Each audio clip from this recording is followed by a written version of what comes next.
এই ছাত্র আন্দোলনে পুলিশের লাঠি চালানো নিয়েও এক অদ্ভুত ব্যাপার তৈরি হয়েছে। আচ্ছা, পুলিশ পরিস্থিতি বুঝে কি করতে হবে না করতে হবে সেটা করছে, তো সরকারের তো নিশ্চয়ই একটা দায় থেকে থাকে। এইবার এই লাঠি চালানোর দায় কে নেবে? গতকাল আমরা দেখলাম যে এনডিএ তারাও রাস্তায় নেমে গেছেন, তারা সংসদের সামনে বিক্ষোভ দেখাচ্ছেন। কেন না, তাদের দাবি যে এই যে ঝাড়খণ্ডে যখন পুলিশ লাঠি চালালো ছাত্রদের উপর, তখন কেন রাহুল গান্ধী কিছু বলছেন না লাঠি চালানো নিয়ে? লাঠি চালানো নিয়ে এর আগে কংগ্রেস এবং বিরোধীরা স্বরাষ্ট্রমন্ত্রীর বিবৃতি চেয়েছেন, স্বরাষ্ট্রমন্ত্রী কেন লাঠি চালাতে বলেছেন, যন্তর মন্তরে তা নিয়ে কথা বলেছেন। তাহলে এবার কংগ্রেস, রাহুল গান্ধী কেন জবাব দেবেন না লাঠি কেন চালানো হলো ঝাড়খণ্ডে? কারণ ঝাড়খণ্ডে তো কংগ্রেসেরই বন্ধু সরকার।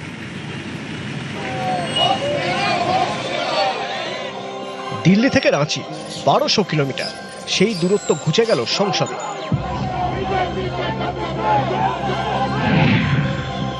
দিল্লিতেও পড়ুয়াদের উপরে লাঠি জলকামান।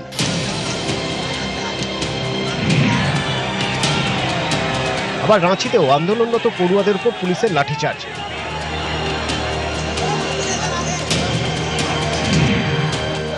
দুই ঘটনা সংসদ চত্বরে মুখোমুখি দাঁড় করিয়ে দিল শাসক বিরোধী শিবিরকে।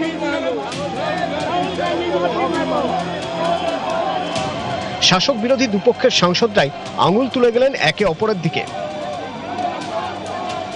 কারো দাবি দিল্লির ঘটনায় ক্ষমা চাইতে হবে অমিত শাহকে, কারো আবার প্রশ্ন ঝাড়খণ্ডের ঘটনায় কেন ক্ষমা চাইবেন না রাহুল গান্ধী।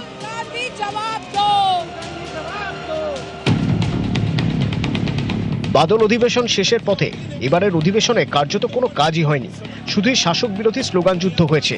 মঙ্গলবারও সেই ছবি বদলালো না। যন্তর মন্তরে পড়ুয়াদের ওপর পুলিশি দমন পীড়নের অভিযোগ তুলে এতদিন মোদী সরকারকে টানা আক্রমণ করে গিয়েছে বিরোধী দলগুলি। এখন বিজেপির অস্ত্র ঝাড়খণ্ড। রাহুল গান্ধী জবাব দো।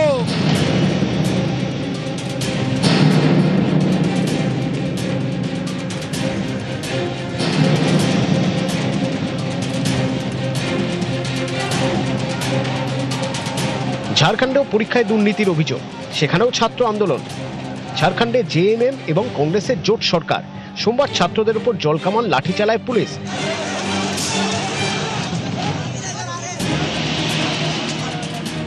ঝাড়খণ্ডকে অস্ত্র করে এবার আসরে বিজেপি। ছাত্রদের উপর পুলিশি নির্যাতনের অভিযোগে মঙ্গলবার ঝাড়খণ্ডে বন্ধের ডাক দেয় বিজেপি। ঝাড়খণ্ডকে সামনে রেখে কংগ্রেসকে বিঁধতে সংসদ চত্বরে মিছিল এনডিএ। বিজেপির প্রশ্ন, এবার কেন ক্ষমা চাইবেন না রাহুল গান্ধী? राहुल गांधी के कांग्रेस पार्टी के कंधे पर झारखंड की सरकार टिकी हुई है, तो वो भी खाली दिखावटी काम कर रहे हैं। राहुल गांधी दिल्ली में बच्चों के लिए एक बात और झारखंड में चुप्पी, ये आपका दोहरा चेहरा, इसकी हम पूरी भर्त्सना करते हैं। शर्म करो राहुल गांधी, शर्म करो। पहली बार मैंने देखा है कि सरकार के एमपी प्रदर्शन कर रहे हैं, तो इतना तो हमने मजबूर कर लिया इनको। अब आए स्टेटमेंट दें। छात्रों के ऊपर लाठियां चलाई हैं, 2 हफ्तों से वो न्याय मांग रहे, न्याय नहीं मिल पा रहा है, किसी का इस्तीफा नहीं हुआ है। और यहां तक कि जब अब गृह मंत्री जवाब दे रहे हैं तो राहुल गांधी सदन में नहीं आना चाहते, केवल टिप्पणियां करते हैं। झूठ की दुकान कांग्रेस पार्टी हो गई है, छात्रों के कंधों पर अपनी राजनीति करने का प्रयास करती है, लेकिन जब छात्रों को न्याय दिलाने की बात है वहां से राहुल गांधी और कांग्रेस और उनके सहयोगी दल भाग खड़े होते हैं। राहुल गांधी उनसे बात भी कर रहे हैं, हमारी डेलीगेशन भी मिल रही है, राहुल जी भी मिल रहे, सब हो रहा है।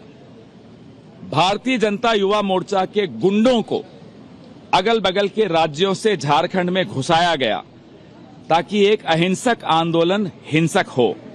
इस सरकार का कौन सा मंत्री जंतर मंतर गया? इस सरकार में प्रधानमंत्री, गृह मंत्री जंतर मंतर छोड़िए सदन में नहीं आना चाहते। इस मुद्दे पर सदन में बात करने से डरते हैं।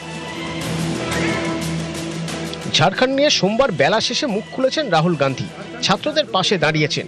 কিন্তু বিজেপির প্রশ্ন, সরকারের কাজকে যদি সমর্থন না করেন তাহলে সরকারের উপর থেকে সমর্থন তুলে নিচ্ছেন না কেন?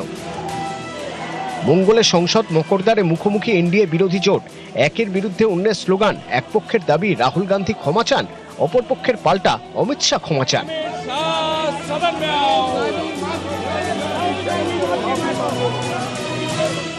নিউজ 18 বাংলা।